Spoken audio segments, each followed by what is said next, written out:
What it do, Dream Team? It's your boy Neal back with another reaction video, guys. Here we are with How America, USA, Mess Me Up Part 1. Before we dive into this video, make sure you guys subscribe to the channel, ring notification bell, get a video a thumbs up so it gets suggested.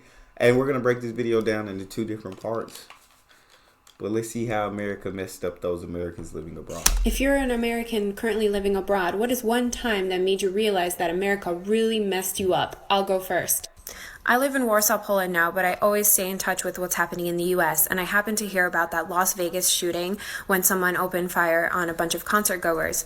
And it was very tragic news. But that day, I also went to the movies, so I was already in a kind of weird mental state. And when I left the movies, I got on the tram again in Warsaw, and I saw this guy kind of being sketchy and acting weird in the last seat. I kept eyeing him the whole time, and he had his jacket open and he was holding something inside. He was hiding it. And I thought, my first American thought was it's a gun or a knife or some kind of weapon, and I need to move away as soon as possible. So I kept looking at him the whole ride, and then he takes it out, and it was a beer can. He was sipping it and hiding it during the tram ride. That's what happens in Poland, not guns, not knives. And I started crying and laughing at the same time because that's when I realized, wow, that's messed up. Got her paranoid, boy. Got her absolutely paranoid. And it's understandable, though. It's understandable because of all the gun violence here. For the last 2 years. And a little over a year ago, I was uninsured. I didn't have health insurance for about 2 months, and unbeknownst to me, in that short period of time, I got sick enough to where I needed to go to urgent care. And when I arrived, I explained to the women at the front desk that I didn't have insurance and that I would be paying for everything out of pocket, and they were aghast. They were just like, oh my god, it's going to be so expensive, you shouldn't have to pay all that amount. And I was like, look, I don't have insurance and my face is the size of a football and I can hardly open my mouth. I clearly need to see a doctor. And the total for my urgent care visit, along with 8 weeks of antibiotics, was €100. And that was expensive to them. And I was, in my brain, prepared to spend 6-7 times that amount for that one visit and for that one round of medicine. That's so sad. That's just sad. That's just sad, dog. They was panicking because that's a lot to them, like, to spend on that, because their healthcare system is completely different. So whereas us as an American, we see that 100-year-olds and was like, that's what y'all thought was expensive? Nah. I'm American. This don't even scratch the surface of expensive. I get charged this just to call the doctor's office. But this ain't expensive at all. When I was in high school, I was a lifeguard, and during my lifeguard training, they taught us that before we even administer first aid or CPR, we had to ask for consent to avoid being sued. That's crazy. Now, fast forward a couple of years, and I'm in London as a waitress, and my company sends me to go do CPR training. And while I'm there, they go over the same stuff that I learned in the States, but I notice that they're completely glossing over this one particular area. So I raise my hand, and I ask, what are the laws here? Like, how do you avoid being sued if something goes wrong? To which every single person in the room starts laughing at me and says, oh, you're American, right? Yeah, no one here is going to sue you for trying to save their life. That's crazy that anyone would. I started my new job in the Netherlands. But that's what they do in America. 3 years ago, and I was going through the company policy the first week. And I got to the section about leave, and they have a holiday leave, like PTO, and then they had sick leave in 2 different areas. And I was reading about sick leave, and I turned to my coworker, and I was like, I don't understand. Like, it talks about like the requirements for sick leave and like doctor notes like after 3 days, but how many sick days do we get a year? And she's like, what are you talking about? I'm like, how many are there? It doesn't say. She's like, it's just if you're sick, you're out. I'm like, I don't understand. She's like, it's unlimited. It's just if you're sick, you take a sick day. It's point blank period. She was confused. I was shocked. There's a moment I realized we're fucked up in America and how we deal with people being sick at work. Very. So during the first lockdown, ridiculous. It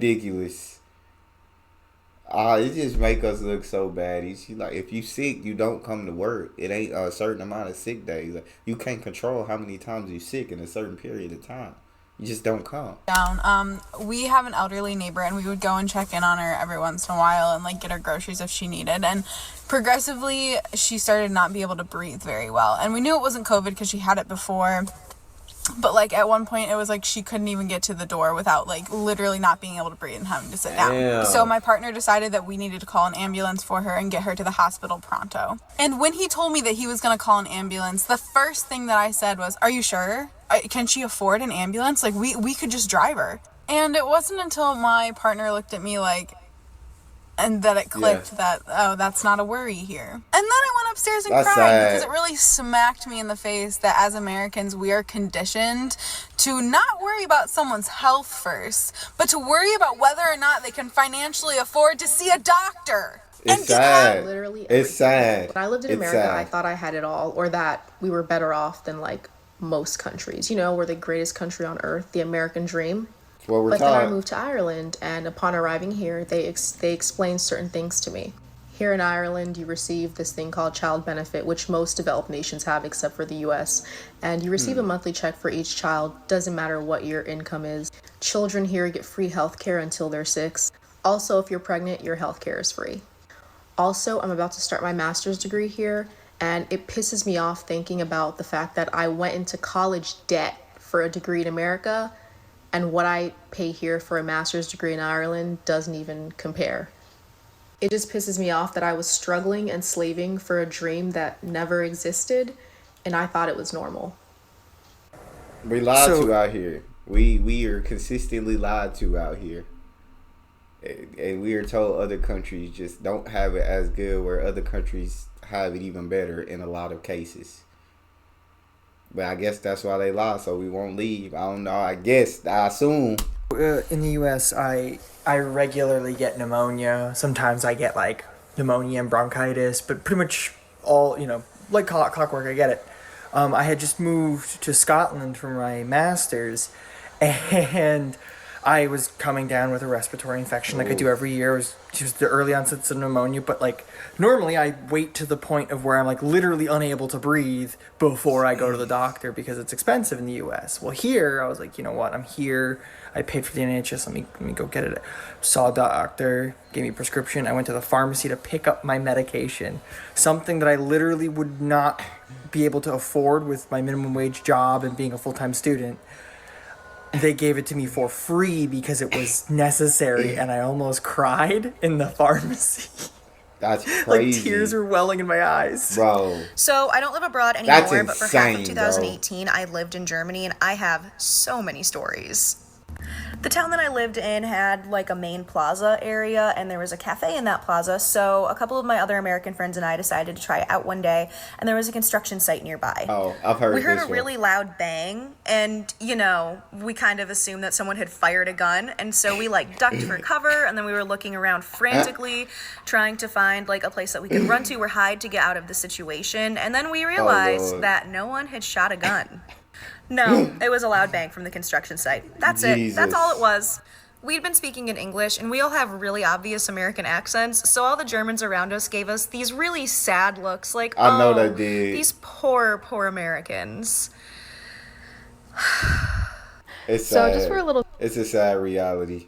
It's an absolutely heartbreaking reality, dog. Like, that your first instinct is to duck and run when you hear loud noise. Jesus. Context, I live in Latvia now, but when this happened to me, I was working in the UK as a bartender. Okay. And my coworkers and I were talking about gun violence in the US, and they were kind of making jokes like, "Oh, I'm surprised you graduated and you didn't get shot first," and stuff like that. And I guess I was trying to defend it, so I was saying, it's not as bad as the news makes it seem. I only know one school that had an active shooter and had to go into lockdown, and for me, I only had one gun threat in high school, and it was just a threat, and one when I was in elementary school. And then my coworkers kind of looked at me like, "You what?" Yeah. and you think that's normal? And I was like, "Yeah, it's not even that bad." Oh, when I first moved to New Zealand, that's crazy. We're conditioned to believe that because we go through it so much, we could become so numb to it that's not that bad. That's insane. Friends were German au pairs, and at one point I was talking about the Pledge of Allegiance, and they were like, "Celeste, what are you on about? What on absolute fuckery are you talking about? And I was like, you guys didn't have to swear loyalty to your country before you started school? Okay, I have another one. When I was studying in Spain, we had our orientation the first week of classes, and our program director sat us all down and had to explain our health insurance to us and how it worked. And basically, it worked that you paid like €1,000 for the semester, and you got health insurance, like free health insurance for everything, covered everything. Yeah. And she had to sit us down, and she had this big group of Americans in a room, and she was like, listen, if you are sick, go to the doctor. And we were all like, yes. And she was like, no, like, Americans don't go to the doctor. You won't go to the doctor when you're sick. So I have to tell you every year to do this, and still kids will just put off going to the doctor because you're used to just like pushing through illness. No matter what it is, I don't care if it's a cold, go to the doctor. And she had to actually like spell that out for us. Yeah. I'm a U.S. citizen. It's crazy. Living It's in Costa Rica. crazy. We have to be careful about the use of the word American since the Americas are continents. Anyway, I have so many examples of how the U.S. fucked me up, specifically Florida. We got to Costa Rica the second week in November, obviously still deep in the throes in the U.S. with COVID. And coming from Florida, where there's so many anti-maskers and COVID deniers, it was surreal to go to these establishments here where everyone's following the Ministry of Health's rules. There's hand washing stations outside of every establishment. There are people taking your temperature to go into grocery stores and certain restaurants. People are giving you distance. Everyone is compliant with masks. And I found myself so defensively postured, ready to argue because I had gotten into so many arguments in Florida with anti-maskers and COVID deniers. It's amazing when people don't politicize a virus.